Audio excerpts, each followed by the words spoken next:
Alright guys, so today we'll be reading through Genesis chapters 16 through 18. And there's four main parts to the reading that I'd like to examine and go over in today's podcast. First, I will be going over the story of Sarai and Hagar. Secondly, I'll be discussing the first appearance of the angel of the Lord. Thirdly, we'll go over Abram's new identity and the covenant of circumcision. And finally, I'll touch on Sarai's new identity and the promise of Isaac's birth. Let's begin with the first part, the story of Sarai and Hagar. Now remember where we left off in the story yesterday. Abram and God have this back and forth exchange where Abram eventually expresses his fear of not having a child, and specifically a son to carry on the family name. But God assures Abram that he will indeed have a son, and goes so far as to enter into a blood covenant with him. And so today we pick up the story back where it left off, and we are told that Abram and Sarai have still yet to bear a child. And so Sarai decides to have a talk with Abram about her barrenness, and tells him that God has prevented her from having a child. She then goes on to tell Abram that he should seek to have his child through her Egyptian servant, Hagar. Now pause. There's a couple things that are important to notice about this conversation. First off, notice how Sarai tells Abram that God has prevented her. This is a clear misunderstanding that she provides no basis for. Secondly, rather than being patient and trusting in the Lord, Sarai feels the need to offer up some sort of a solution to their problem. And finally, notice how she offers a solution to the problem in the form of her servant. And did you catch the part about her being Egyptian? And here we go again with Abram. Instead of a famine, this time it's barrenness. And instead of the temptation being to flee to literal Egypt, it's a temptation to sleep with an Egyptian woman. And while speaking of comparisons, this is also a replay of the temptation in the garden. Remember how in the garden story the serpent lies to Eve, saying that God is withholding the knowledge from her?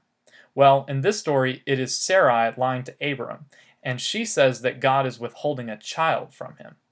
Then, back in the garden story, the serpent presents Eve with a solution: eat of the fruit that she's told not to. Well, in this story, Sarai also presents a solution and recommends Abram sleep with her servant girl Hagar.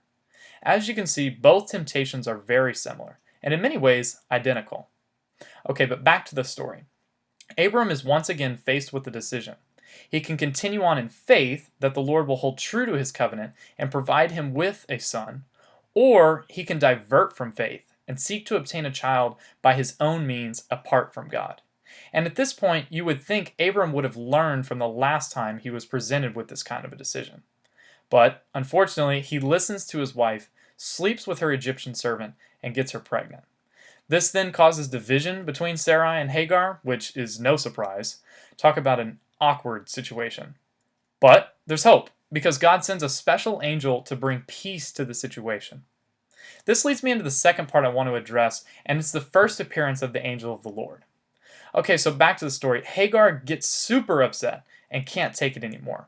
So she decides to flee the drama and get some water, which sounds very much like something we would do. The Bible then tells us that God sends a special angel to go chasing after her. Now pause, let me explain why this angel is so special and reveal his true identity. Most theologians believe that when the title Angel of the Lord appears in the Old Testament, it is actually another name for the Lord Jesus Christ, which means this is the first time Jesus appears in the entire Bible. Okay, but back to the story.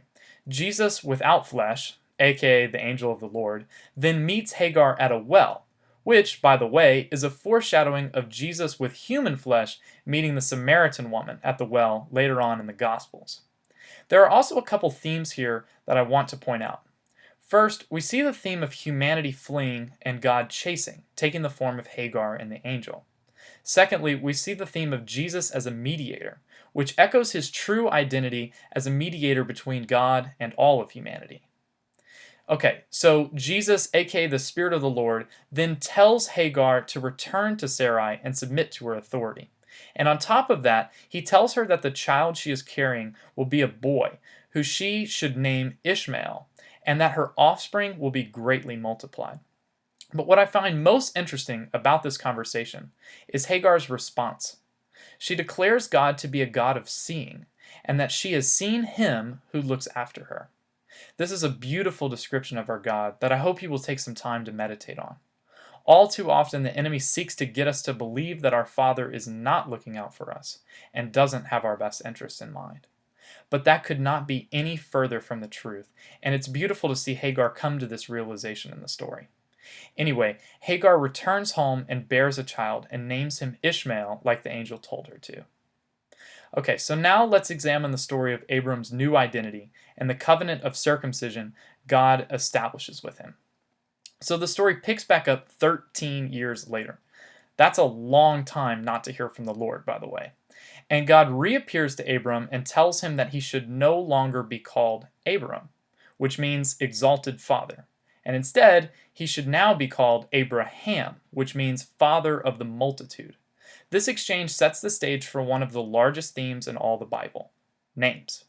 Throughout our readings this year, you will notice several points in which God exchanges people's names and gives them new identities. This theme even continues into the Gospels, where we see Jesus change Peter's name. There is a ton to draw from this theme and its importance, but one of the biggest things we need to understand is that each and every one of us has a unique identity that was given to us to fulfill a specific destiny. Abraham's identity ties into God's covenant with him to make him a great nation with descendants numbered by the stars in the sky. This week, I recommend taking some time to seek the Lord to discover what identity He has given you, as well as what name He calls you by. Anyway, back to the story. So after reestablishing His covenant with Abraham through His new name, God also creates a sign of His covenant: circumcision. This sign has great symbolism behind it, so before you knock it for being weird, you need to understand what it is, what it isn't, and as well as what it symbolizes. First off, circumcision represents a visible act of faith. Secondly, circumcision is both a sign and seal of God's covenant. But it is not the source of God's promise. Faith is. Next, circumcision is the cutting away of flesh, or in spiritual terms, sin. And that is what it symbolizes.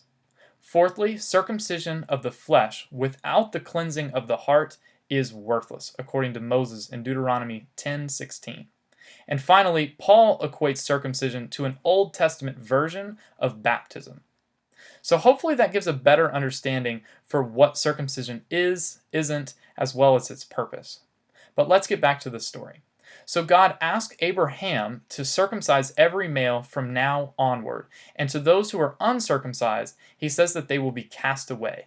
And eventually we read Abraham returns to his camp and circumcises all the males, including himself. Now let's discuss Sarai's new identity and God's promise of Isaac's birth. So God picks up right where he left off in the last chapter of renaming and decides to rename Sarai's name, which means princess, to Sarah, which means a princess. The name change here is less clear than it is with Abraham's. However, theologians believe that if for no other apparent reason, it was simply done to signify the occasion being important. And it was. God goes on to tell Abraham that him and his wife, in their advanced age, will have a son, and they are to name him Isaac. And here, one of the deepest rooted themes in all the Bible is introduced: the birth of children. And the story of Isaac's conception and birth sets the tone for the rest of the Bible moving forward.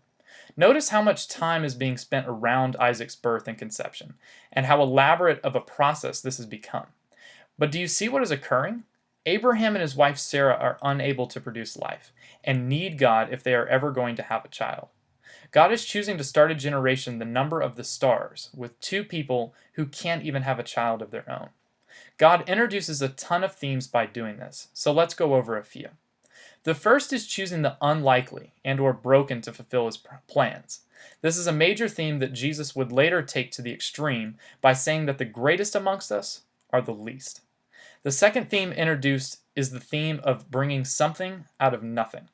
Once again, Jesus would also take this to the extreme in his miracles with feeding the thousands. And finally, we see the continued theme of life requiring faith. That also originated from the garden story. In this story, however, it introduces to us that if humanity is ever going to have or receive life, it must come through faith, not by works, which we just saw Abraham and Sarah attempting to do at the beginning of today's reading by having a child through another woman. Also, does this theme sound familiar? Faith versus works? it should, we typically think of faith and works as a New Testament theme, but actually it's rooted in the Old Testament, and the story of Isaac's birth is one of the earliest examples. All right, guys, well, that's enough for today's podcast. Tomorrow we'll be taking a look at the destruction of Sodom and Gomorrah, as well as the birth of Isaac. So be looking forward to that, and I'll talk to you guys tomorrow.